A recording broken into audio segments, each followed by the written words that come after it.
Se há um sentimento que nos define como povo português, é a saudade. Dizemos que somos um povo saudosista porque aguardamos nostalgicamente o regresso de Dom Sebastião, que nos levará de volta aos tempos de glória. Dizemos que este sentimento se encontra plasmado no fado, expressão do desalento sobre um destino trágico que nos via cego. Mas a saudade é muito mais do que um sentimento e tem sido ao longo da nossa história e do nosso pensamento filosófico um conceito fundamental que não podemos ignorar. Devemos de compreender o que vários filósofos e poetas entenderam por saudade e como esta tem uma natureza que ultrapassa, transcende a nossa própria identidade. Faremos esta investigação pela interpretação do filósofo António Brás Teixeira no seu livro A Filosofia da Saudade, ao apresentar-nos 7 ciclos em que a saudade se distingue pela forma como foi abordada, tanto poética como filosoficamente.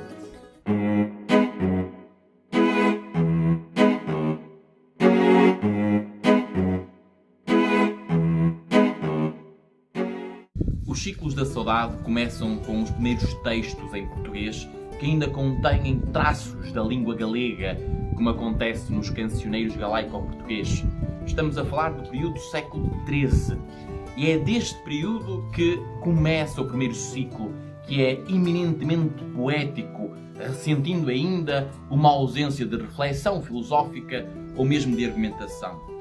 Entende-se a presença do sentimento saudoso e a sua expressão através da poesia, como primeira forma de abordar a saudade e a primeira vez que a palavra, ainda com a forma de suidade, aparece na literatura portuguesa. Ciclo este que termina com o primeiro grande mito saudosista, o mito de Inês de Castro, que foi covardemente assassinada por causa do amor a Dom Pedro e que depois de morta foi rainha. Este é um exemplo desse primeiro mito da saudade, porque saudade e morrer de amor são duas faces do mesmo prisma de tenra afetividade e da mesma resignação apaixonada, como escreveu a filóloga Carolina Michaelis. É a mesma investigadora e escritora que também mencionará alguns poetas e alguns poemas que caracterizam esta saudade. Por exemplo, a cantiga "Ai eu, coitada, como vivo", do Cancioneiro da Ajuda, que segue assim: "Ai eu, coitada, como vivo, em grão cuidado por meu amigo que hei alongado. Muito me tarda o meu amigo na guarda.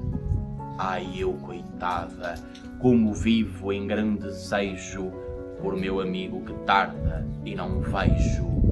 Muito me tarda o meu amigo na guarda."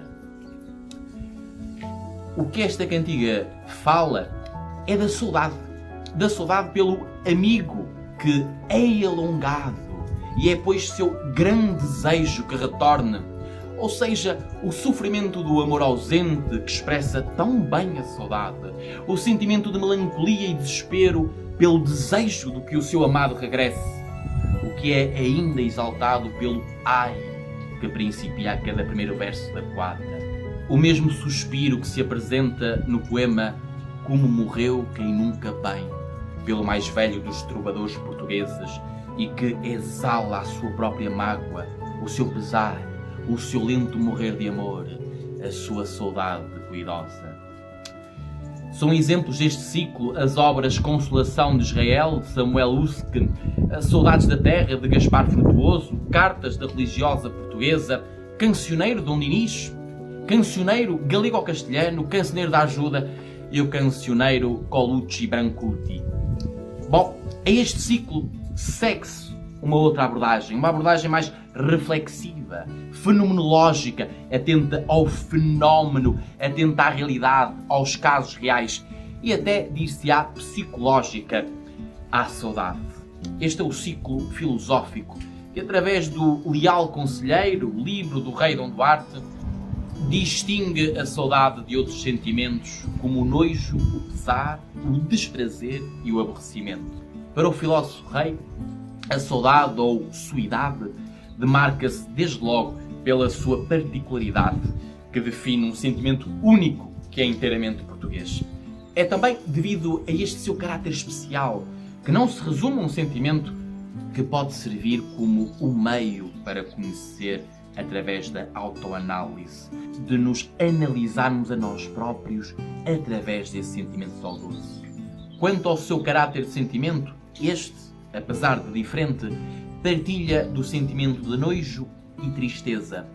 O primeiro distingue-se da tristeza por ser um sentimento triste, mas menos duradouro e intenso, visto que, como nos diz o nosso filósofo rei, passado o dia, logo riem, falam e, despachadamente, no que lhes apraz, pensam. Ao contrário da tristeza que embarga sempre continuadamente o coração. Deste modo, a saudade faz sentir às vezes os sentidos da tristeza e do nojo e pode-se por isso considerar que vem da sensualidade e não da razão. Isto é, do corpo, da sensação, da emoção. Apesar da sua origem centrar-se no sentimento que o coração experimenta por se achar apartado, a saudade não se encerra na sensualidade ou na oposição, lembrança, desejo, oposição fundamental mais tarde, mas pode também ser analisada no sentido ético, em que esta é julgada à luz da ética cristã e do seu sentido salvífico, isto é, um sentimento que nos pode levar à salvação e que mais tarde será mais elaborado, relacionando a saudade com a queda originária. Ora, sendo o rei filósofo o único representante deste ciclo, abordemos então o terceiro ciclo, o ciclo mitológico, que se caracteriza principalmente pelas máximas expressões poéticas e sentido metafísico e cósmico da saudade. Tem como principais representantes Bernardino Ribeiro, António Ferreira, Camões e Frei Agostinho da Cruz, escritores.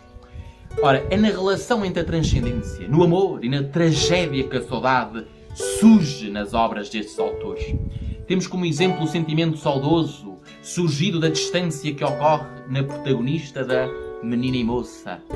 Menina e moça me levaram de casa de minha mãe para muito longe. É assim que começa. Sendo que a lembrança sentida pela distância toma no poema Só de luz rios que vão um sentido mais divino e transcendental. Porque a saudade, à semelhança da alma, é do céu. Lembrando uma ideia de reminiscência platónica em que a alma habita um corpo e esse corpo é o túmulo. Como escreve Camões, não é logo a saudade das terras onde nasceu a carne, mas é do céu, daquela santa cidade de onde esta alma descendeu.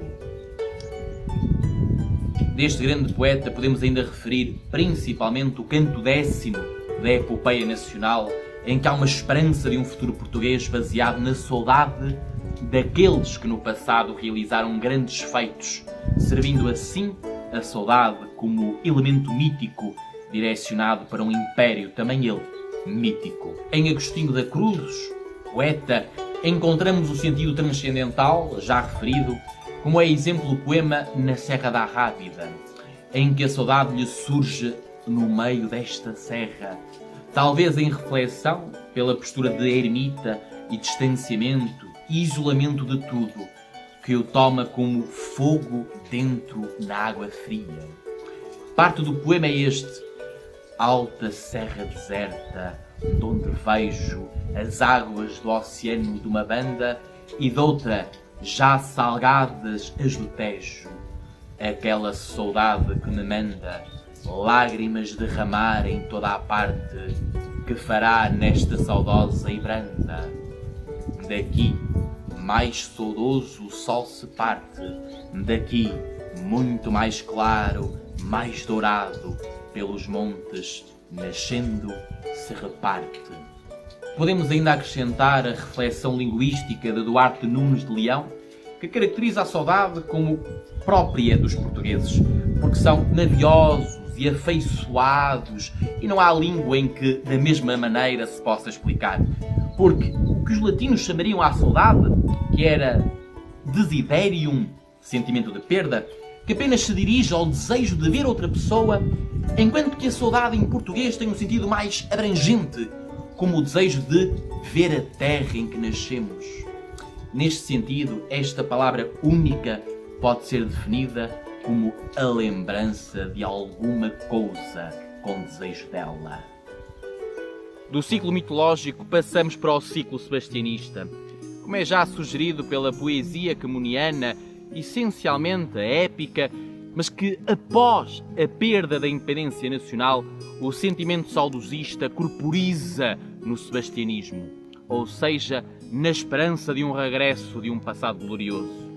Por esta razão, os principais autores são aqueles que refletem sobre o sebastianismo, como é o caso do Padre António Vieira, o Bandarra, o Sapateiro e Dom João de Castro, mas toma em Dom Francisco Manuel de Melo, cofundador com Dom Duarte da reflexão sobre a saudade, um sentido mais aprofundado e característico. O filósofo-poeta empreende uma anatomia de um afeto, encontrando as suas raízes no amor e na ausência, visto que a saudade parte de um apetite natural de união das coisas e da ausência que resulta nessa falta, que numa análise metafísica corresponde à saudade divina, isto é, devido à queda do ser humano, à sua expulsão do paraíso, surge um estado essencial do humano no qual há uma reminiscência, lembrança desse estado original e um desejo de aí voltar, de regressar ao paraíso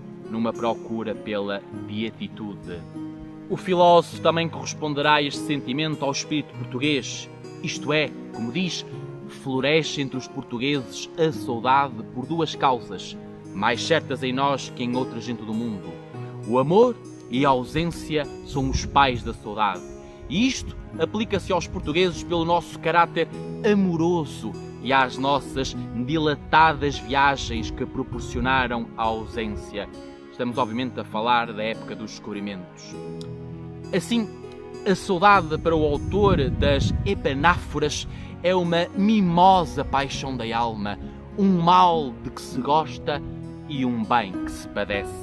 Será, pois, a paixão que reside na saudade que a tornará solo fértil para o romantismo português, que se iniciou sob o signo e a evocação da saudade, tornando-a assim o sentimento romântico por excelência, caracterizando desta forma o ciclo seguinte como o ciclo romântico, no qual podemos mencionar, claramente, Almeida Garrett, Soares dos Reis, Soares de Passos, António Nobre ou Rosália de Castro.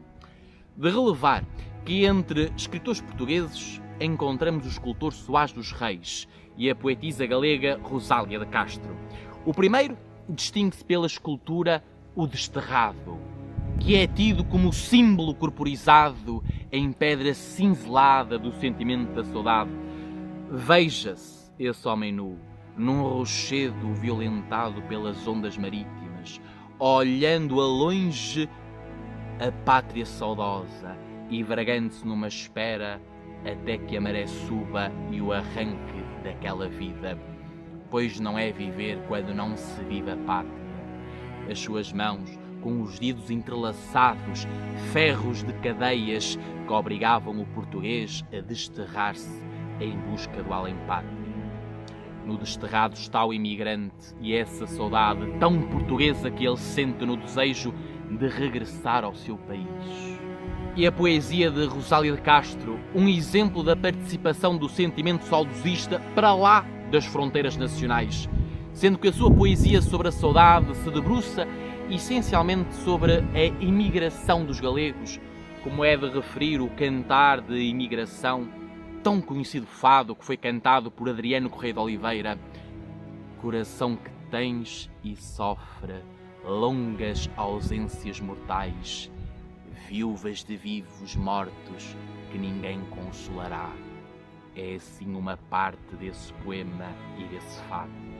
Mas neste ciclo, Almeida Garrett protagoniza a figura cimeira na expressão da saudade, como é exemplo o seu livro, o seu grande poema Camões. Garrett afirmará também a particularidade da palavra na língua portuguesa, afirmando, contudo, a sua natureza universal. Assim, saudade é um sentimento ou pensamento da solidão, o desejo melancólico daquele que está só. isto é, ausente de objetos ou pessoas. É assim o desejo do ausente e solitário, como também é definido liricamente no início do poema Camões. Saudade, um gosto amargo de infelizes, delicioso pungir de acerbo espinho que me estás repassando o íntimo peito, com dor de que os cheios d'alma dilacera, mas dor que tem prazeres, saudade, misterioso nume que aviventas, corações que estalam e gotejam, não já sangue de vida, mas de algado, soro de estanques lágrimas, saudade, mavioso nome que tão meigo soas nos lusitanos lábios, não sabido, das orgulhosas bocas dos sicambros destas alheias terras. Ó saudade, mágico nome que transportas a alma do amigo ausente ao solitário amigo, do vago amante à amada inconsolável e até ao triste, ao infeliz proscrito, dos entes, o misérrimo na terra, ao regaço da pátria em sonhos leves. E por fim, acrescentar a personagem da Joaninha das Viagens na Minha Terra e as personagens de Frei Luís de Sousa, que são também um grande exemplo da expressão da saudade. Deste ciclo, atravessamos para o ciclo filosófico, poético, cultural, início do século XX, em que surge pela primeira vez um movimento associado à saudade, o saudosismo, tendo como representantes Teixeira de Pascoais, Jaime Cortesão, Leonardo Coimbra, entre tantos outros. É natural que nos foquemos em Teixeira de Pascoais, pois foi o iniciador deste movimento através da revista Águia e pelos seus trabalhos poéticos e filosóficos. A saudade, no poeta filósofo, toma vários sentidos, sejam literários, filosóficos, políticos e até ontológicos. Importa, pois, então, e sabendo a sua complexidade, expor em traços gerais o seu pensamento saudosista. Pascoais, primeiramente, identifica o saudosismo no espírito português, porque é neste ser português que confluem os caracteres arianos e semitas que correspondem ao desejo e à dor, elementos pilares da saudade, o que faz a saudade identificar-se com o espírito lusitano e fundamento da arte de ser português. Mas ao desejo e à dor corresponde a vida e a morte. Assim, quando a saudade é ampliada à natureza, esta identifica-se com a própria alma universal, e sendo o amor a matéria-prima do espírito, ou seja, a união da esperança e da lembrança, então tudo é criação da saudade. Apesar de tudo, Deus continua a ser a origem. Contudo, este Deus não é absoluto, mas pelo contrário, diminuído, não é omnipotente. Porque, por uma razão muito simples, devido à imperfeição da sua obra, que é uma marca da cisão, da queda dele mesmo. Tal como afirmava o filósofo Sampaio Bruno, Deus é a última criatura e o primeiro criador. Desta forma, as criaturas decaídas, o ser humano depois da queda, apenas readquirem a plenitude divina pela atividade saudosa da alma. Ora, com fundamentação metafísica e correspondente ao ser português, a saudade será o suporte para o movimento saudosista que pretende salvar a alma pátria, que se encontra subterrada e adormecida sob as más influências estranhas, ou seja, estrangeiras. E é neste sentido que a saudade toma uma qualidade política e dirigida para o futuro, principalmente como fonte encorajadora da autoestima portuguesa. Tanto que foi a saudade, transfigurada em ação e vitória no corpo de Afonso Henriques, que riscou nas Ibérias as fronteiras de Portugal, e que foi ela que venceu em Aljubarrota. Mas também a podemos observar como inspiradora pelos discursos do pobre tolo de Pascoais, que relembra quem foram aqueles portugueses que passam por si na Ponte São Gonçalo e que se esqueceram do quão grandes foram na vida passada. O Zé Preto, por exemplo, que foi um deus noturno, acendia as estrelas no infinito, e agora é o Zé Preto lampianista. Assim como o elemento político, o saudosismo comporta ainda outros aspectos que abrangem a própria cultura portuguesa. Esta é, pois, uma nova religião. E nova religião quer dizer nova arte, nova filosofia, um novo Estado, portanto. Sendo que Pascoais exemplifica essa nova arte pela expressão literária de Guerra Junqueiro, Afonso Lopes Vieira e Jaime Cortesão. E por isso, o povo precisa de ler e amar estes poetas, que são os intérpretes do que há de mais íntimo e inconfundível na alma e na paisagem portuguesas. Na pintura, com António Carneiro, em que as suas cores pagãs cristianizam-se e a luz apolínea nas suas paisagens enternece, é como que uma oração esparsa no ar, escreve Pascoais. E na música, com o Orfeão do Porto e de Coimbra, dirigidos por António Joyce e Fernando Moutinho. Na escultura, com o já falado Desterrado de Soares dos Reis, que é, para Pascoais, estátua sagrada, sendo o artista o precursor dos atuais poetas, o precursor da verdadeira arte lusitana. É uma figura suprema. E na filosofia, Leonardo Coimbra, com a sua tese Criacionismo, que só um filósofo português poderia criar espontaneamente. Contudo, e é de mencionar que o poeta do Marão teve como rival às suas exposições filosóficas o filósofo e polemista António Sérgio, como podemos observar pela série de cartas que foram trocadas entre os dois e em que se debate a ideia do saudosismo. Por exemplo, há a definição de Pascoais de saudade como uma velha lembrança gerando um novo desejo.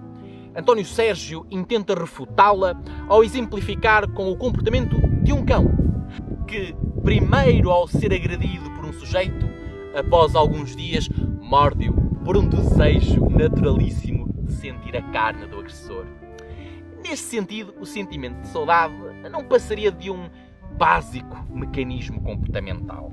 Também noutro sentido, António Sérgio afirma que a expressão da saudade, nas artes, deveu-se às condições sociais dos idos tempos.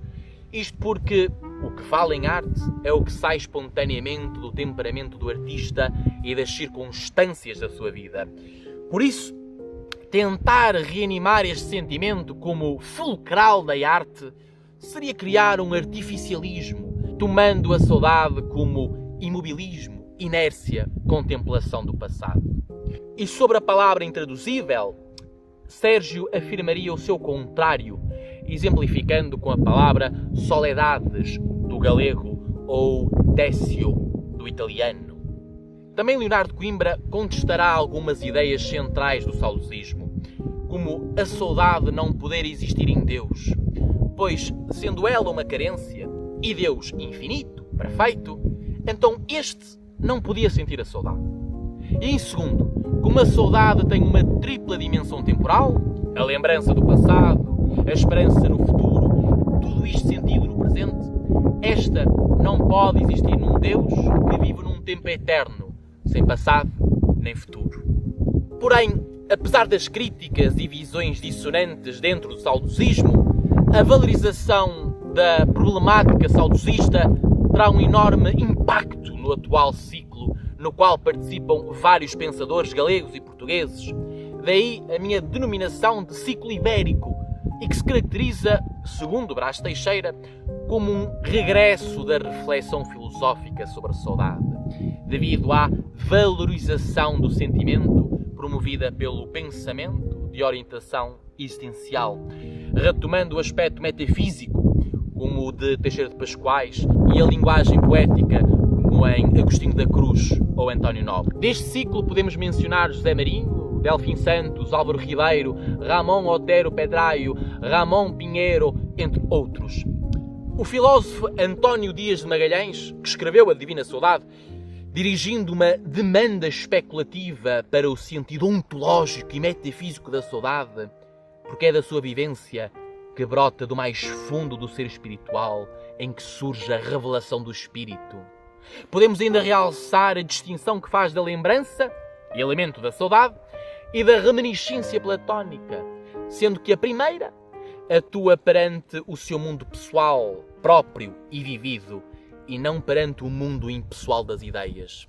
Nesse sentido, a saudade não se configura nem se apresenta como sentimento de um objeto que falta, mas como sentimento de um sujeito que sofre por não se possuir e só poderá encontrar-se possuindo-se na doação, simultaneamente ativa e passiva, da plenitude do ser. O que faz com que, pela saudade, seja permitida uma relação cósmica com Deus, porque nele projeta-se, completando-se de modo harmonioso e convergente. Outro autor que podemos apresentar é José Marinho, que recusa a saudade como sentimento particular do português ou do luso-galego e toma-a como forma universal do ser do homem, sendo que o mito surge como um passado atual. Isto é, um passado que deseja ser lembrado, como se não merecesse tornar-se história cristalizada.